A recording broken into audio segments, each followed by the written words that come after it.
ხო მე მგონი დრო რა დავიწყოთ ჩვენ ახლა ჩვენ პირდაპირ საქმე მე რადგან ბევრი ამბავი მაქვს მოსაყოლი ახლა მოვყალათდები გემრიელად დავუჯდები მოკალათებული და გემრიელად მოგიყვებით ამბებს რომელზეც ასე სულ წარმატებით გვეუბნებიან რომ ახლა არ არის მაგის დრო რომ ამაზე ვისაუბროთ და ყოველ ჯერზე როდესაც მე მაგალითად პირადად მქონია მცდელობა იმისა რომ ამ თემებზე მომეყოლა და სურვილი მქონდა ყოველთვის უკაცრავად ერთს გეტყვით ახლა რომ მე თქვენს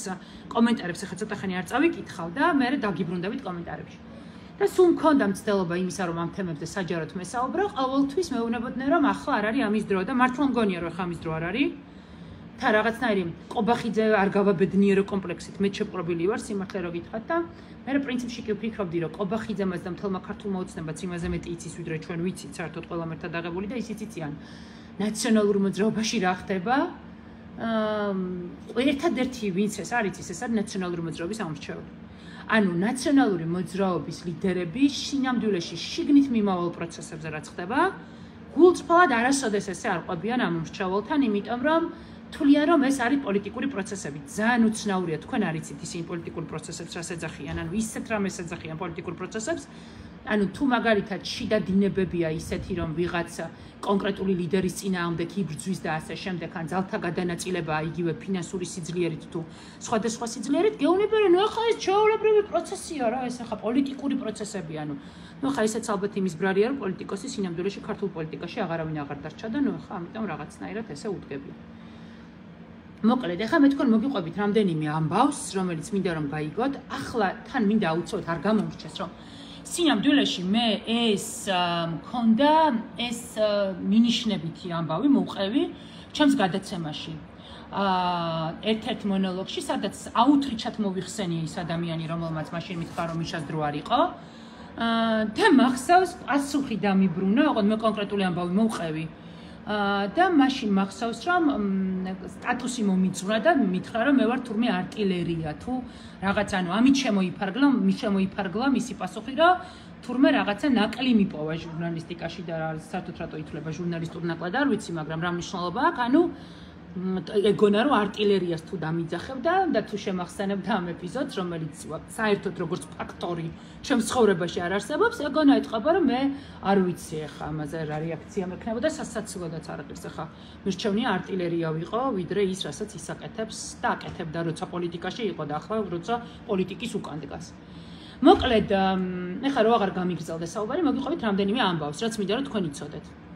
ამას გიყვებით ძალიან შინაურულად მე მოგიყვებით თქვენ რამდენიმე ფაქტს და გადაწყვეტილება თქვენ თვითონ მიიღეთ.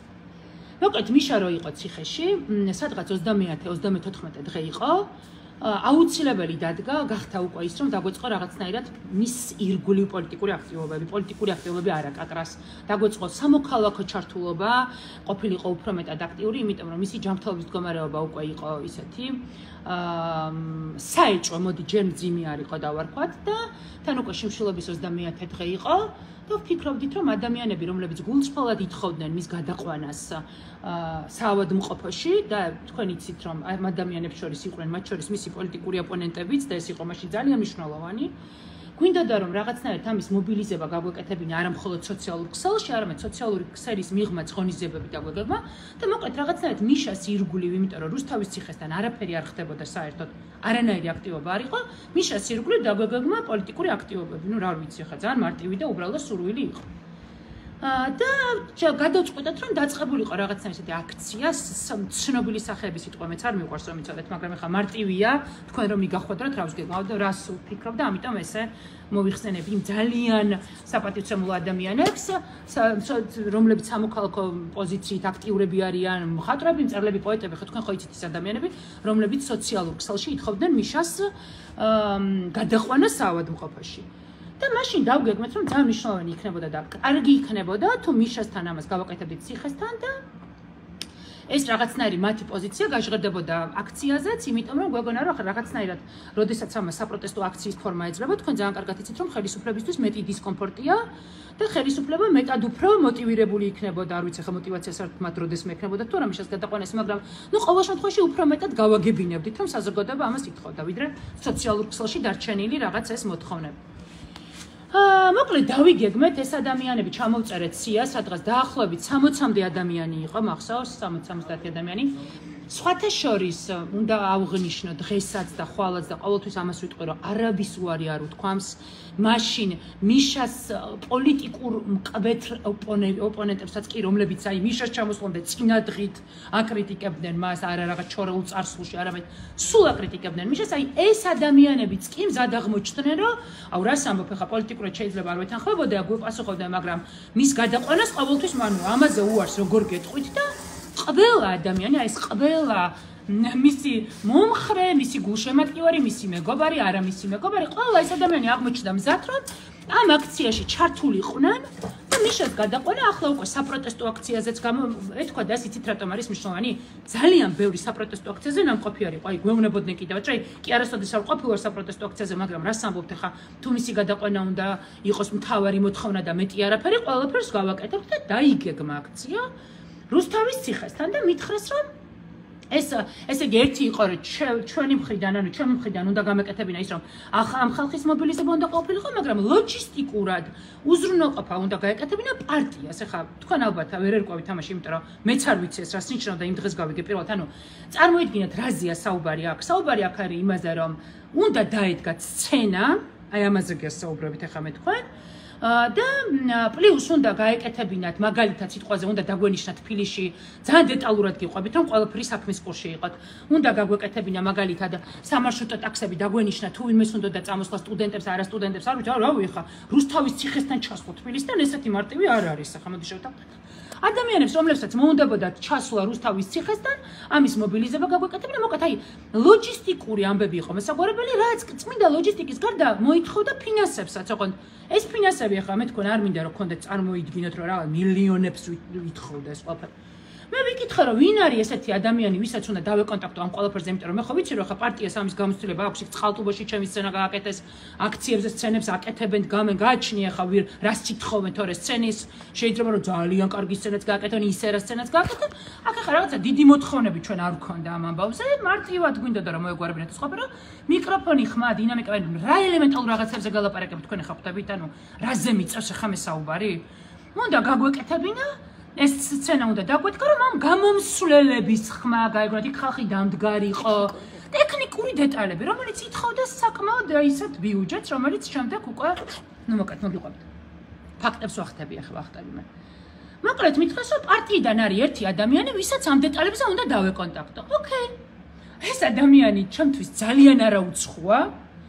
ძალიან არაუცხოა და უფრო მეტიც განა იმიტომ რომ ჩემთვის არაუცხოა ეს ადამიანი არის თავიდან ბოლომდე პოლიტიკურად მიშა შექმნილი ხა რასაც მაგალითად სხვებზე ვერ ვიტყვით ხა მის პარტიაში შეიძლება არიან მაგრამ ეს ადამიანი ძალიან მიშა შექმნილი ტიპია რა მოკლედ მითხრეს რომ უნდა მისულიყავ ამ ადამიანთან და უნდა მეთხოვა ეს ყველაფერი იმიტომ რომ ეს ამ ადამიანს აბარია ფული ანუ ამ პარტიის თუ მოკლედ ის განსაზღვრავს ხარჯვით ნაწილს ნუ გავიგე რატომაც განსაზღვრავს ხარჯვით ჩათო მივედი ხა ამასთან და უთხარი რომ ესე თქო მიშასთან თქო ამის აქტივობების გაკეთებას ვაპირებთ თქო და სცენაა თქო საჭირო თქო შევხვდით რუსთავის ციხესთან იქ მარტო არ ყოფილათ რუსთავის ციხესთან რა შევხვდით იქ იყვნენ მიშას ნამდვილი გულშემატკივრებიც და არა ნამდვილებიც და უთხარი რომ ესე თქო სცენაა თქო საჭირო თქო რომ ესე გავაკეთოთ სცენა თქო მოკლედ ჯერ ისეთი აგრესიული გახდა რომ მე არ ვიცი რაღაც დათვლილი რატო არ მომტანე ხა ამ დეტალებს ახლა რატო გიყვებით იცით მინდა რომ დამოკიდებულებები კარგად იგრძნოთ ანუ მიშა შიმშილობის 34 დღეა თვითკოცებიც კი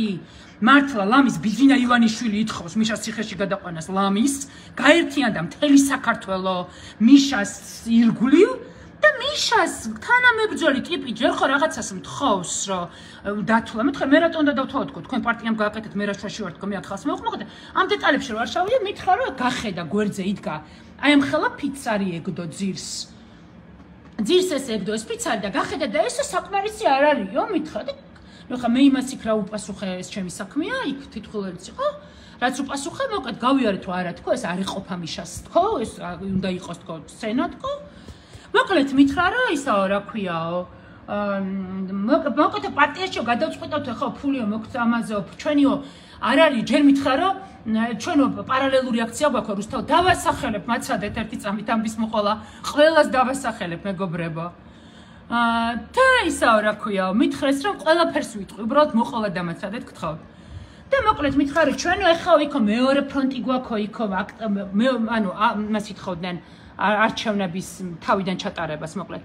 ჩვენო გვაქვს რომ ისაო ესკლავა აქცია გვაქვს ეხა თავი მივხვდი რომ აქ არავინ არ გააკეთებს იმას რასაც მე ვითხოვ რა და მოკლედ პარტიაში დავილაპარაკებთო და გავარკვევთო პარტიაში რა წავიდნენ და რა დაილაპარაკეს იქ ჩვენ შეხვედრას ეს იყო პეტრე ცისკარიშვილი ნუ რადგან ესე აუცილებლად გაინტერესებთ ეს იყო პეტრე ცისკარიშვილი ვინც ამ დიალოგს აწარმოებდა ჩემთან რომელიც იმ შემთხვევაში იმ აქციებზე და არა მხოლოდ იმ აქციებზე იყო ბიუჯეტის გამსაზღვრელი და ყველაფრის გამსაზღვრელი არა პეტრე ცისკარიშვილი შემდეგ მოკლედ მითხრა რომ პეტრე მითხრა ხა ისო ბრაზდები მე 100 ჯერ მოვყევი ეს ისტორია რომ არ გობრაზებულიყავი და ისევ თავიდან ნერვები მეშლება ამ ყველაფერზე შემდეგ მოკლედ მითხრა რომ ისაო რა ქვია მოკლედ მითხრა რომ პარტიაში დავილაპარაკებ და იმ შეხვედრას ეცრებოდა ერთი ადამიანი რომელიც ნამდვილად მიშას მხარდამჭერი კი არა მიშასიანია 10%-ით არ ვიცი ხა მას უნდა თუ არა სახელის დაგვარი თქვა და არ მინდა რომ ამ ამბავში გავრიო და მოკლედ ამ ადამიანმა ეს ადამიანი იქ ესწრებოდა და წავიდა და თავისი არგუმენტაცია ჰქონდა რატომ უნდა დაფინანსებულიყო ხალხნო სცენა იმიტომ რომ მოგვეთხოვა მიშას გადაყვანა ამაზე გალაპარაკებით და ამ ის მოწერილი დამხვდა ამ ადამიანის მოწერილი დამხვდა დილის 5 საათზე მაგრამ მაქვს შენახული ეს ამბავი რომ სიკვდილი მირჩევნია ახლა ამას რომ გწერ ისა რა ქვია პეტრე ცისკარიშვილია თქვი უკვე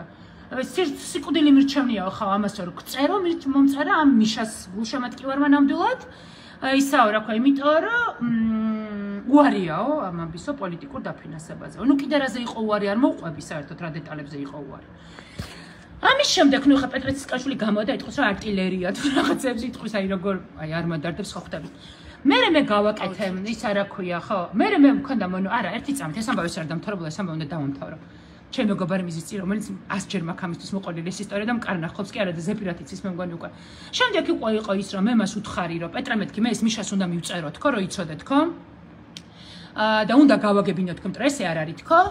ნიკა გვარამია მიწერა რომ უთხრა ჩემზე რომ ესო გიჟიაო და მე იცოდეთო რომ ესო მიშას ახლა ამას მიწერსო და რა თქინდათო რომ ახლა მიშასო მოკლედ ანუ მაშინა ემოციურადაც არ იყო სწორი თუ რაღაცა ბევრი მიზეზი იყო მაგრამ ისა რა ქვია პეტრე მიწეროსო რა მიშამ არ იცისო რომ ახლა იქ ბრძოლა გვაქვს გასაგებისაო და ახლა ორ ფრონტზეო რა მიშამ არ იცისო ხო ჩვენი ბიუჯეტიო და ორ ფრონტზეო და რა როგორც უნდა მიწეროს არა ერთი წამით თავარი რა დამართა რუსთავის ციხესთან რომ მივედით ეს არის ჩემი საყვარელი ფრაზა რაც ყველა მიცის ასჯერ მაქვს მოყოლილი რომ რუსთავის ციხე ხო ჩვენი პრიორიტეტი არ არისო მითხრა ეხლაო ჩვენი პრიორიტეტიო არისო ხო მაგრად იბრძოლეს და მიაღწიეს ის რაღაც აქცია ვადამდელი ხო რითორ დავიმახსოვრე კიდეს ვადამდელი ხო მოკლედ განმეორებით არჩევნები და ვადამდელი ეს იყო ეს ერთი ამბავი რომელთანაც მე ესე მქონდა მე მინიშნება მონოლოგი გავაკეთე სადაც საჭირო იყო ყველგან მოვყევი და მოკლედ ეს იყო ერთი ამბავი რომელიც იცის ყველამ ეხლა ნიკამელია თუ ამ ამბავს არ დაადასტურებს და სხვა ყველა მათ შორის ლევან ხაბეიშვილიც რომლებიც დღეს რაღაც არ ვიცი შიდა რა ბრძოლები აქვთ რა ჩემი საქმე არ არის ყველა მიცის ეს შიგნით მიშას მხარდამჭერებმა არა მიშას მხარდამჭერებმა მათ შორის ჩემმა ერთმა ძალიან ისა ნუ ყველა მიცის ეს ამბავი ეხლა რასაც მე გიყვებით შიგნით უბრალოდ ყოველ ჯერზე მეუბნებოდა რომ ნანუკა ეხლა ამის დრო არ არის ამით იხეირებს ყობახიძე თუ რაღაც რითი უნდა იხეიროს ყობახიძემ ნაციონალური მოძრაობა აღარ არსებობს ფიზიკურად და ეხლა იხეირეს უკვე ნაციონალური მოძრაობა მოკლედ ნაციონალური მოძრაობა კი არა ქართული ოცნება მოკლედ ნაციონალური მოძრაობის კატასტროფით უკვე ხეირობს და ეხლა ამ თქვენ მაინც იცოდეთ მოკლედ მანდ ვინ რა არის ამით არ დამთავრებულა ხა ამის შემდეგ მოკლედ გულწრფელად რომ თქვა მიშა არ არის ის ტიპი რომელიც იქედან რაღაცებს ითხოვს რა არ არის ეგეთი ტიპი და ეხა რაღაც ითხოვს საერთოდ აღარაფერი საერთოდ აღარ საინტერესოს მე მგონი ქართული ამბები მაგრამ მაშინ რა ანუ არ ითხოვდა რა ამ რაღაცებს სამი აქტივობა იყო რომელიც მართლა მან მოითხოვა გულწრფელად მან მოითხოვა ეს იყო რაღაცა ორიგინალური ფორმის სადაც უნდა და რომ ახალგაზრდები ჩართული იყვნენ რაღაცა ცოტა არაორდინალური ფორმის აქციები რაღაცა ისეთი ცოტა სხვა ჟანრში და მოკლედ ესენი უნდა დაგვეგეგმა ეს აქციები ახლა ნუ პეტროსგან განსხვავებით ჩემთვის სხვა პარტიაში ნახდათ არ ვთქვამს ჩემთვის პრიორიტეტი რუსთავის ციხე არ არისო და მაპატიეთ ამ სიტყვაზე და არ უკაჩავია ჩემთან ამ თემაზე მაგრამ ახლა სხვა ამბავსაც მოგიყვებით რომელიც ჩემთვის ასევე იყო შოკი და დღეს რა უყურებ ახლა ამ ამბებს ხო ამ ამბების პარალელურად მინდა გითხრათ რომ ეს რაღაცა მთლიანი ერთი ფრონტი იყო რა თქმა უნდა თუ არ ჩავთვლით მიშას ნამდვილ გულწრფელ მეგობრებს ნამდვილ გაუმარჯოს ჯაფარასო მე მგონი მეც მაგაზრზე ვარ ახლა უკვე რა თქმა უნდა თუ მიშა არ იქნება პოლიტიკურ პროცესებში. და რა ქვია, ის არა ქვია, ეს ხო ცალკე ამბავი იყო და ცალკე ამბავი იყო კიდევ ის რომ რაღაცა ეს პოლიტიკური აქტივობები უნდა დაგვეგვექმა და მიშა მომწერა რომ რაღაცაო თუ შეიძლება ეს ადამიანები ჩართო და კონკრეტულ ადამიანებზე მომწერა თუ შეიძლება ესენი ანუ არა პოლიტიკოსები არ არიან რა ესენი რომ ჩაერთოსო თუ შეიძლებაო ჩაერთვნენო ამ პროცესებშიო და პარალელურადო პარტიიდან თუ შეიძლება პარტიიდან თუ გინდა რომ მიშა მე ხა ეს ამბები ხო გაიგო რომ აქ რა ვიცი სადაც ტიპებს ესმოდათ რომ მიშას აქტივობები შეიძლება ყოფილიყო ყველაფერს ჭრიდნენ ანუ როგორც კი სადღაც იგებდნენ რომ მიშასთან შეიძლება რაღაცა გაფაჩუნებულიყო აი ამ სიტყვის პირდაპირ გაგებით ყველაფერი იჭრებოდა ფინანსებიც იჭრებოდა ლოჯისტიკაც იჭრებოდა პარტაქტივი გჭირდებოდა იქ რაღაცაში ისიც იჭრებოდა ნუ არაფერი არ იყო საერთო ჩვენს ირგვლივ ანუ მიშა თუ სადღაც უნდა ყოფილიყო აქტუალური ირგვლივ ყველაფერი კვდებოდა ამის შემდეგ მოხდა ის რომ მითხრა რომ პარტიიდან თუ გინდა დაუკავშირდი ლევან ხაბეიშვილსო თუ გინდა უკია რაღაცა დაუკავშირდი ლევან ხაბეიშვილსო და ლევან ხაბეიშვილთან ქონდა კონტაქტია მიუხედავად იმისა რომ მე ვიცი რომ ხაბეს დღესაც აქვს ურთიერთობა მიშასთან ობიექტურობისთვის უნდა ვთქვა რომ ერთი შეხვედრა ვქონდა აი რაღაცები უნდა მოგვექოქა მეორე შეხვედრა ვქონდა და ხაბე დავკარგე ოღონდ მართლა დავკარგე ხალხნო ოღონდ თქვენ გონიათ რომ დავკარგე დავნებდი ანუ რომ დავკარგე წავედი გავაკეთეთ ჩატი WhatsApp-ში და იმედია ნაციონალური მოძრაობის ბავშვები ახალგაზრდები ამას დამიდასტურებენ თუ არა და თქვენ ამუსე იყოს ახლა ამას თუ არ დაადასტურებთ გავაკეთე ჩატი სადაც ამ ახალგაზრდებისთვის იმობილიზებაც უნდა ყოფილიყო რომ ღონისძიებებს წერდით რომ ეს უნდა გავაკეთებინა ეს უნდა აბა ხაბე აბა იქ რა ვქნათ აბა აქ რა ვქნათ ეგრე მარტივი არ არის ხალხნო რომ შენ გახვიდე და მარტო რამე გავაკეთო აჰა ახლა გამოვალ და რაც გინდათ გავაკეთოთ მაგრამ ეგრე არ არის იქ გჭირდება მილიონი დეტალი გჭირდება რაშიც პარტია არის ძალიან მნიშვნელოვანი რა ნუ ხაბე ხა დავკარგე ხაბე იძებნებოდა მე გავიგე რომ იქ ჩატში ვწერდი რომ ხაბე აბა რა სიზამ ხაბე იქ ჩატში პასუხობდა ხოლმე რავი სამ დღეში ერთხელ ნამდვილად პასუხობდა და მე გავარკვია რომ ხაბეს გაუკეთებია საგამოძიებო ორგანიზაცია და ახლა ამ საგამოძიებო ორგანიზაციიდან ებრძვის ბიზნესს ეს არის რისი მოყოლაც პრინციპში მიდოდა სხვებზე შემიძლია რაღაცების მოყოლა მაგრამ ეხლა ნახეთ რა ხდება ესენი იყვნენ ის ადამიანები ვისთანაც მე ძალიან შევეტაკე იმას რომ სინამდვილეში არ ვიცი კოცებს უფრო უნდათ რომ მიშასთან აქტუალური არ ყოფილიყო თუ მაგათ უფრო უნდათ აი არ ვიცი სინამდვილეში შევეტყოთ იმიტომ რომ ყველაფერს აკეთებდნენ იმისთვის რომ აქტუალობა მიშას და რუსთავის ციხეს მაშინ არ ქონდაყოთ ამაზე მილიონ მიზეზს გეტყოდნენ აუ ელჩები გაგვიბრაზდებიან აუ ამას დასავლეთი სწორად ვერ გაიგებს აუ სუსი მოგვიწყობს პროვოკაციას და მე ჩვენ დაგუბრალდება ანუ იცით რამდენადაც მოგიყვებით ეხლა რასაც მოყვებიან აუ იმას იზავენ აუ აი იზაბელა ინესარძე შენ გენაცოლე ჩაც რომ მიდასტურებ ანუ აუ ეხლა მილიონი მიზეზი ქონდათ მიშა სააკაშვილის ირგვლივ რატო არ უნდა ყოფილიყო აქტუალობა და რატო უნდა შექმნათ ის ანტურაჟი მოგონილი ანტურაჟი რომ აი ხალხს მიშა კი არ აინტერესებს აგერ ნახეთ არაფერი არ ხდება ეხლა რო ხდებოდეს და ესე მოკლეს ბოლომდე თემა მოკლედ მაგრად მკიდია ეხლა ჩემზე რა სიტყვიან საერთოდ არ მაინტერესებს მათი ის არა ქვია აზრი ჩემზე რას ფიქრობენ გინდა არტილერია მეძახონ და გინდა აუთრიჩი მეძახონ აი რაც უნდათ ის მეძახონ და თან აი და აუცილებლად უნდა თქვა ეხლა კიდე ყველაზე მთავარი ეს არის ხო ამ ყველაფერში ნიკამელია ალბათ გაინტერესებთ იმიტომ რომ ბევრს კითხულობდით ნიკამელიას და მე მაშინ მქონდა უმძიმესი ურთიერთობა ისეთი უმძიმესი ურთიერთობა მქონდა რომ რა ვიცი სამ დღეში ერთხელ ვჭუბავდით რა იმიტომ რომ მეც ისევე როგორც თქვენ მასთან მქონდა ობიექტური და ადამიანური პრეტენზია რომ ერთია გავიგე რომ პარტია შეიძლება ფული არ აქვს მეორეა გავიგე რომ პარტიას შეიძლება ვიღაც ის არა ქვია დამფინანსებელი დღის წესრიგს ქმნიდეს ყველაფერი გავიგე კაცო მაგრამ მეორე საკითხია ის რომ მე ნიკას მიმართ მქონდა ჩემი ადამიანური პრეტენზია და დღემდე მაქვს და მან ეს იცის რომ მან როგორც ადამიანმა როგორც კაცმა რომელიც ჩემთვის ასოცირდება ძალიან ბევრ კარგ თვისებასთან არ იბრძოლა მიშასთვის ჩემი გადასახედიდან ესე იყო მე პირშიც მაქვს ნათქვამი და მან ეს იცის ძალიან კარგად მაგრამ აი ესენი ახლა მელიას ამისთვის კი არ ებრძვიან მიშასთვის რო არ იბრძოლა არ დაიჯეროთ ესენი მელიას საერთოდ არ ებრძვიან იმისთვის რომ უწუნებენ მიშასთან ბრძოლის მეთოდებს ან პასიურობას არა ამიტომ არიან ახლა, ამიტომ არის, რომ კიდე იმაზე ფიქრობენ, რომ შიდა ძალთა გადანაწილება, როგორ გადანაწილდება, კიდე ვიღაცებს აქვთ იმისი დრო, რომ ახლა რაღაცებისთვის დრო გამოიყენონ, ახლა არ მინდა მესამე პირში ლაპარაკი, ვერ ვამბობ რაღაცებს, კი არა და არ მინდა რაღაცები თქო, კიდე ამისი კიდე ამისი ისა აქვთ, რა ქვია, რესურსი და თავი აქვთ და კომენტარებს რო ვკითხულობ, აზრი მებნევა. ხო და შესაბამისად მოკლედ არის ეგ, რომ თავის დროზე, როდესაც ყველა ნაწყენები ვიყავით მელიასთან, მაშინ რატო არ იღებდნენ ხმას? მაშინ რატო არაფერს არ ამბობდნენ? მაშინ რომ მელიას წინააღმდეგ რა მეტყოდ, გასაგებია ობიექტური გულწრფელი ვინ იტყო და მე რუსთავის ციხე ჩემი პრიორიტეტი არ არისო და თან რა გონიათ მართლა უნდა დავმთავროს? რა გგონიათ რომ მაღალ ბიუჯეტზეა საუბარი, ხალხნა 15-20-30000 ლარზეა საუბარი სცენის მიკროფონის დინამიკების და საბოლოო ჯამში არ ვიცი თქვი თუ არ მახსოვს აუცილებლად უნდა ვთქვა რომ ჩვენ 4 მეგობარი გავერთიანდით მე ის აქციები ჩატარდა ვერ ჩაშალდეს ეს აქციები ნუ ამაზე ხარ რა მოხდა იქ რო აქციები დაინახეს ეგ ცალკე თემაა აუცილებლად უნდა ვთქვა რომ ის რა ქვია ჯანაშია თემო იყო ადამიანი რომელიც ჩვენთან ერთად ფინანსური მონაწილეობა მიიღო კიდე იყო ორი ადამიანი ესენი არ არიან პარტიულები და ერთი რაღაცა სამოქალაქო აქტიური ტიპები არიან და თუ მომცემენ იმის უფლებას რომ დავწერო მათი სახელები და გვარები რომლებმაც ასევე ძალიან ბევრი რამე გააკეთეს რომ ის აქციები ყოფილიყო და ჩემ შულ მარიამ ძალიან დიდი მადლობა იმ ლოჯისტიკისთვის რომელიც პეტროცის კარიშვილის მაგივრად გადაიბარა არასოდეს არ დავიწყებ მაშინ რომ გვერდით გამიდგა. მოკლედ, ესე გაგრძელდა მე ეს ამბავი. თქვენ არ გეგონოთ რომ აქ ახლა ისეთ ფულზეა საუბარი და ისეთ თანხებზე რომ ამას ვერ შეწუდებოდა პარტია, არ დაიჯეროთ.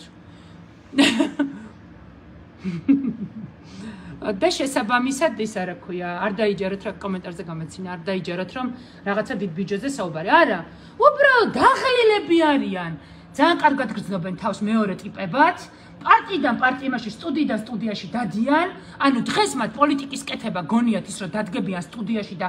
ილაპარაკებენ იმას რომ ბიძინა ცუდია და მიშას თავისუფლება ამას რომ მithყვიან, რავი სტუდიაში ჯდომენ ჩვენი საქმე და ჩვენი კეთება. სატელევიზიო ოპოზიციად გადაკეთდნენ, გონიათ რომ სტუდიებში თუ დაჯდებიან და შეხვედრებს თუ გამართავენ ერთ ორს, ამითი ეს ქვეყანა შეიცვლება უკეთესობისკენ. და მოკლედ რო იცოდეთ, ძალიან მოტივირებულები იყვნენ იმისთვის,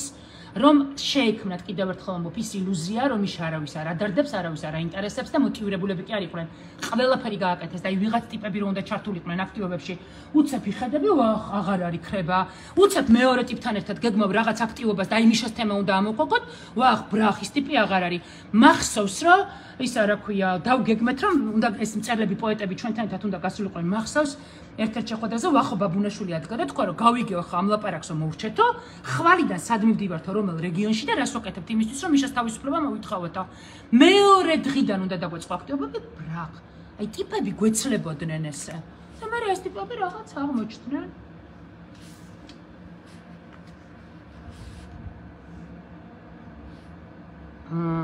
არ ვიცი, დავიღალე ლაპარაკს. ხო, ნუ აი კარვების ამბავიც ძალიან მაგარი იყო. კარვები რომ უნდა გაეშალათ იქ და პოლიციის წინ რომ მივიდა და პოლიციის წინ როში და კარვებს, ანუ წამართვიო რა, ტიპს ეუბნებოდა კარვის გაშლა არ მინდაო და წამართვიო და მე კარვები გაშალე, სადაც აი მართლა სამოქალაქო აქტივისტები ერთი არ მოუკითხათ, ერთი პოლიტიკოსი არ ჩამოსულა იქ, რომ ტიპები მოეკითხათ და ეთქვათ, რამე ხო არ გჭირდება, თავიდან პირველი ორი დღე იყვნენ ახლა. მოკლედ ეს ყველაფერი უნდა მეთქვა რა, ახლა მე ძალიან კარგად გრძნობ თავს. ხაბეიშვილი დღემდე იბრძვის სიმართლისთვისო. იცით რა არის? მესმის აბსოლუტურად სამართლიანია თქვენი დამოკიდებულება შეიძლება. მე ვამბობ იმას, რა გამოცდილებაც მაქვს მე. მე ვიცი რომ მე და ხაბეს ქუჩის აქციები უნდა გვეკეთებინა. მე ეს ვიცი, ანუ საგამოძიებო სამსახური რო შექმნა, გავიგე რო შექმნა, მაგრამ მე ვიცი რომ ხო მე და ხაბეს უნდა გვეკეთებინა საპროტესტო აქციები, უნდა გვეკეთებინა ქუჩის აქციები მიშასთვის და აქტიურობა ამ ხრივ უნდა ყოფილიყო და მე ვიცი რომ ხაბე ვეღარ ვიპოვე. მე კი ვიცი რომ იქ რაღაცა სადღაც ყოფილა წასული, მაგრამ და მე ამითი დაკავდა ამ გამოძიებებით, მაგრამ მაშინ ესე იყო, ანუ მიშასთვის საჭირო რაც იყო და მიშასთვის ეფექტური რაც იყო მაშინ რომ არ ჩამკვდარი იყო მისი თემა და არ გაჩუმებულიყო მაშინ ესე უნდა გაკეთებულიყო და არ გააკეთა ეს გამოცდილება მაქვს პასუხისმგებელი ვარ ყველა სიტყვაზე რაც ახლა ვთქვი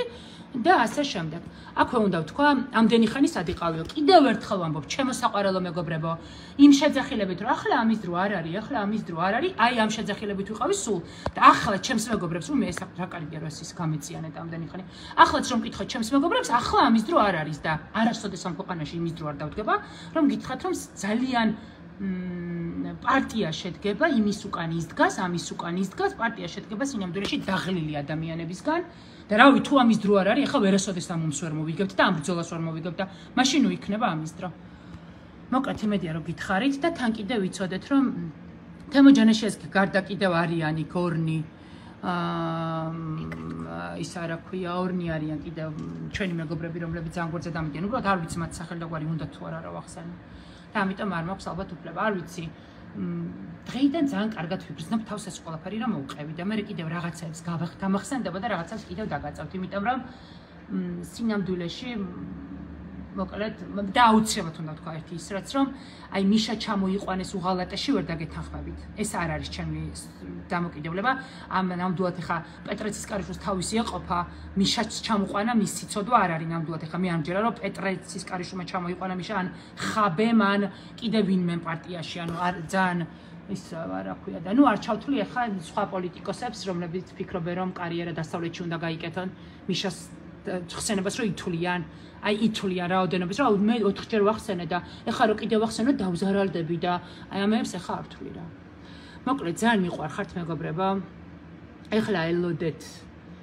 მაგდენა ემლიზე ისევ გადაოფ რომ მე მგონი ის არის ეხლა ელოდეთ მათ არტილერიულ შემოტევებს ჩემზე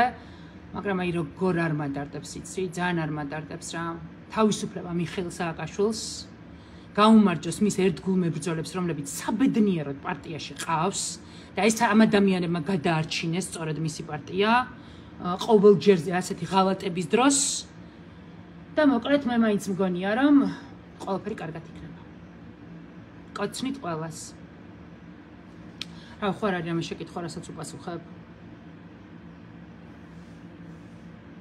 მე მგონია